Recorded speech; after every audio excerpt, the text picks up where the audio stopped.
Bună, dragii mei! Bine ați venit la Taroterapia!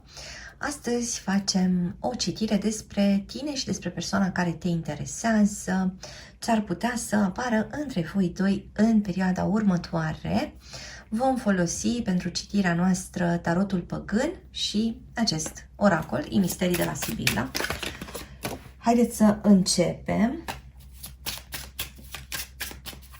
Ca de obicei, vă spun că este o citire generală, vă invit să luați de aici doar ceea ce rezonează. Este o citire fără timp. Aceste seturi de tarot, oracole, le găsiți pe site-ul www.taroterapia.ro și haideți să vedem.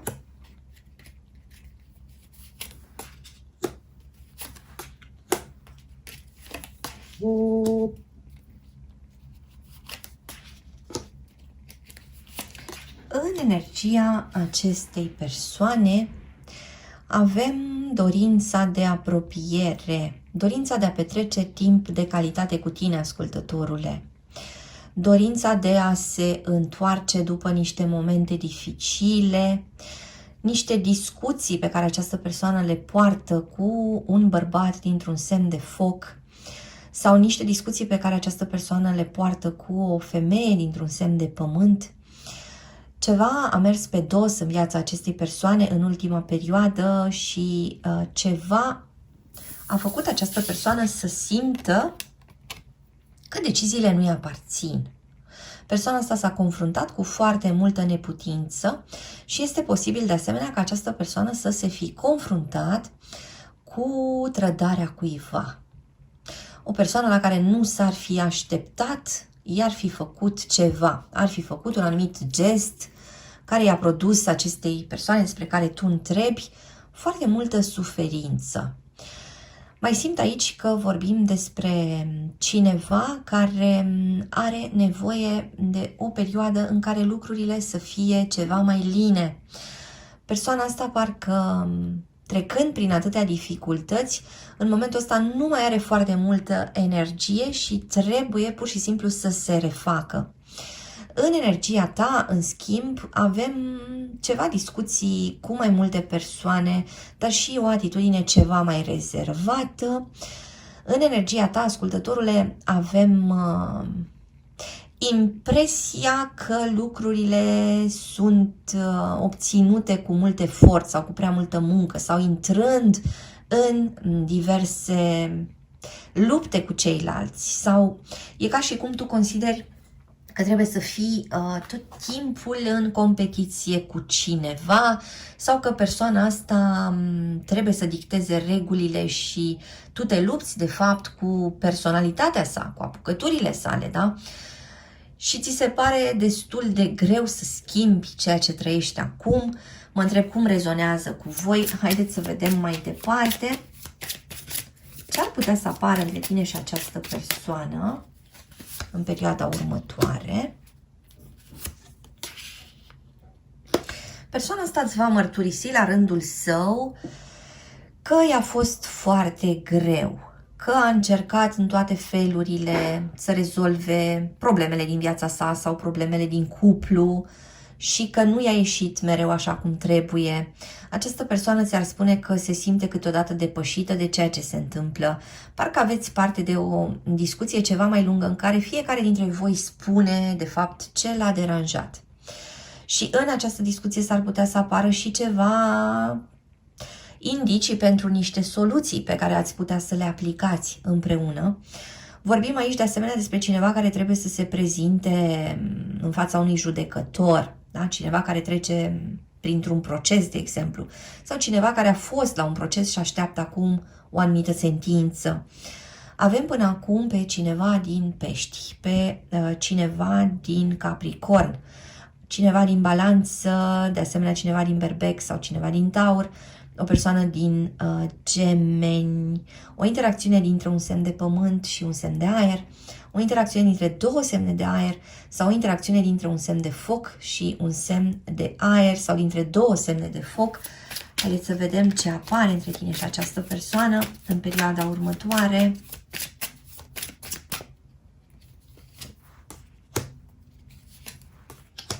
mai multe discuții la telefon, parcă aveți ceva cumpărături de făcut, parcă în același timp cineva se teme să privească adevărul în față și cineva este pus în fața unei alegeri. Da? Cineva se află la o răscruce și se întreabă încotro. Haideți să vedem despre ce e vorba aici.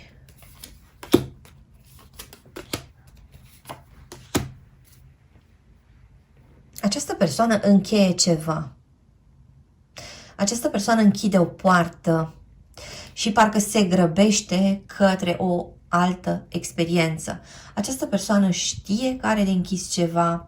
Această persoană a tot amânat, a tot întârziat cu niște decizii, dar aceste decizii vin acum și îi bat la ușă. Și e ca și cum nu mai are nicio altă cale de scăpare. Pare să treacă prin ceva frământări în această perioadă, pentru că decizia respectivă nu este ușoară. Ăsta a fost și motivul pentru care a fost amânată atâta vreme. În același timp, totuși, persoana asta se gândește cum poate să mențină o situație echilibrată cu tine. Cum poate să împace două situații care aparent sunt în conflict până la momentul deciziei, care este totuși, oricum, foarte aproape. Explorăm în continuare.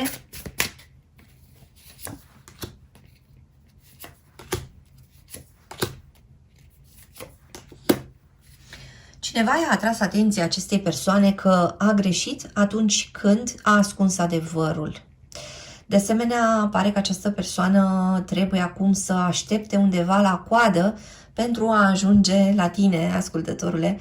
Adică această persoană s-ar putea să fi lăsat loc prin atitudinea sa unor alte persoane să se apropie de tine și în momentul ăsta, pentru o parte dintre voi, persoana asta nu mai este prioritatea în viața voastră.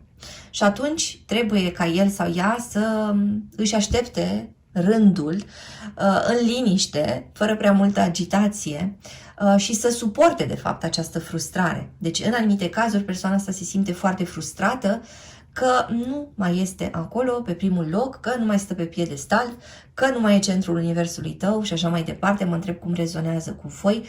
Simt că dacă lucrul ăsta s-a întâmplat pe niște motive foarte întemeiate. Minciunile care au fost spuse la un moment dat au ajuns să își arate toate consecințele în această conexiune și spuneam, atenție, se aplică pentru o parte dintre voi, pentru că avem o citire generală. Haideți să vedem în continuare.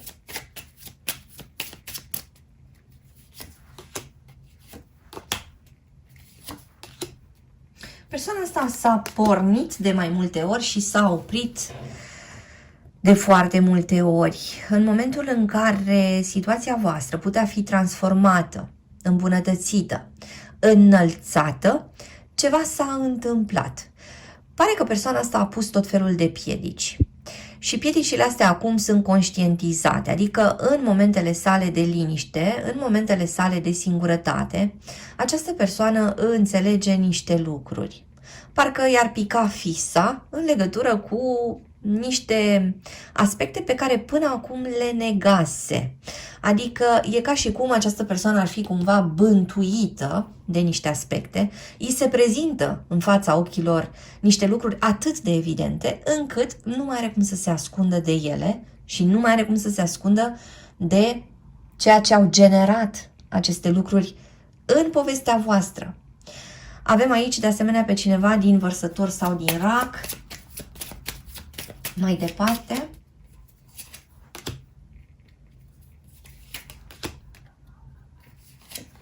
Un cuplu mână în mână sau un cuplu căsătorit.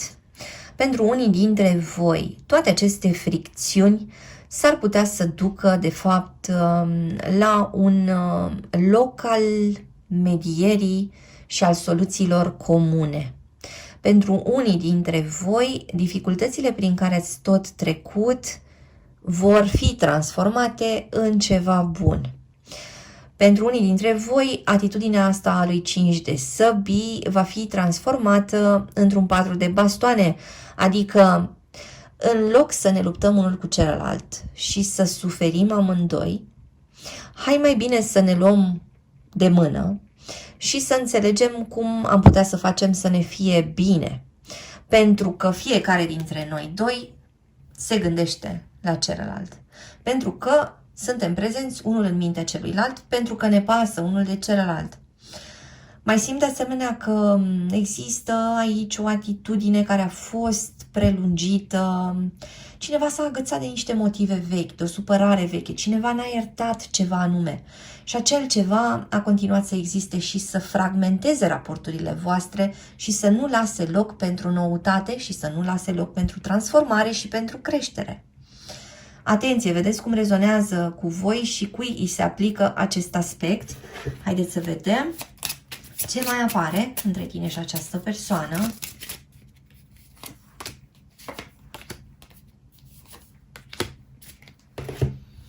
Cineva care poate să aibă la îndemână ceea ce își dorește până la urmă, dar și un partener care, uitându-se în oglindă și înțelege valoarea și începe să se aprecieze tot mai mult, ceea ce îi oferă o altfel de poziționare și în relație.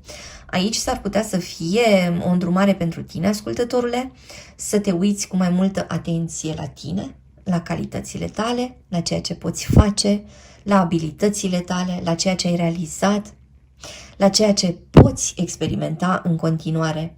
Să nu te lași intimidat sau intimidată de ceea ce vine din exterior, pentru că tu te poți bucura în primul rând de tot ceea ce însemni. Și în felul ăsta poți să ai o atitudine diferită în raport cu partenerul sau cu partenera.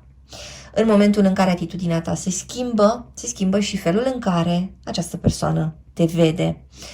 A fost o perioadă de metamorfoză, a fost o perioadă în care a trebuit să culegi informații, să dai niște teste, să înveți niște lucruri, însă pare că te apropii tot mai mult de ceea ce tu îți dorești. În același timp, aici cineva tânjește la tine și la posteriorul tău. Vă rog să-mi spuneți cum rezonează. Mai departe, mai avem aici pe cineva din Leu. Cineva care, iată, pare să fie în fața unei realități dure și începe să regrete tot mai mult ceva ce a spus, ceva ce a făcut, ceva ce a evitat poate să facă și ar fi trebuit să facă la un anumit moment. Cineva nu doarme bine noaptea, cineva e plin de remușcări. Haideți să vedem acum și din acest oracol. E misterii de la Sibyl, haideți să observăm ce ar putea să apară între voi doi în perioada următoare.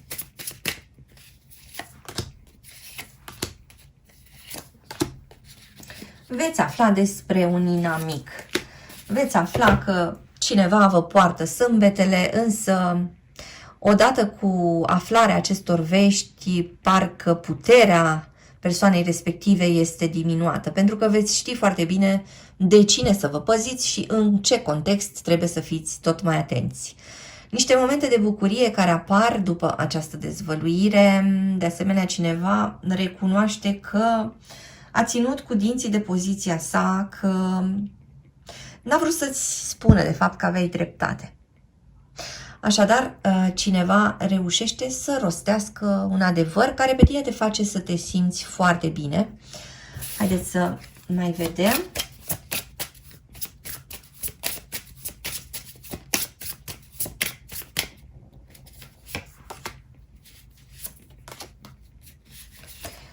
Din nou o conversație care aduce bucurie, o conversație despre loialitate, fidelitate versus trădare, cine s-a implicat, cine nu s-a implicat, cine a sunat, cine a evitat să sune, cine a scris, cine n-a scris. Sunt foarte multe elemente care sunt puse aici în discuție. Avem date de naștere care conțin următoarele cifre. Cifra 2, cifra 8, cifra 4, cifra 1, cifra 7 sau mai avem de asemenea 0. Poate să fie ziua, poate să fie luna sau poate să fie anul nașterii, care conțin una dintre aceste cifre. Așadar, o discuție cu de toate, niște întâlniri, niște propuneri. Haideți să mai explorăm ce apare. Cineva poate să promită că va rămâne fidel, cineva poate să spună chiar că poate face niște promisiuni în fața unui preot. Adică aici se vorbește în anumite cazuri despre o căsătorie și discuții legate despre bani, despre viitor, despre case, despre investiții, despre ceea ce voi puteți să creați în lumea materială. Parcă discuțiile voastre devin din ce în ce mai concentrate și mai concrete. Asta vă poziționează pe amândoi parcă într-un spațiu al colaborării. Parcă învățați în perioada următoare cum să lucrați împreună ca să ajungeți la niște rezultate care vă interesează pe amândoi. Îți mulțumesc că ai fost cu mine astăzi, te aștept și data viitoare. Între timp, hai pe www.taroterapia.ro. Găsește aici cursuri de tarot cu metoda taroterapia, citiri personalizate, seturi de tarot, oracole, cărți și alte surprize. Dă un like, lasă un comentariu și abonează-te la acest canal dacă ți-a plăcut acest video, iar până data viitoare să ai grijă de tine!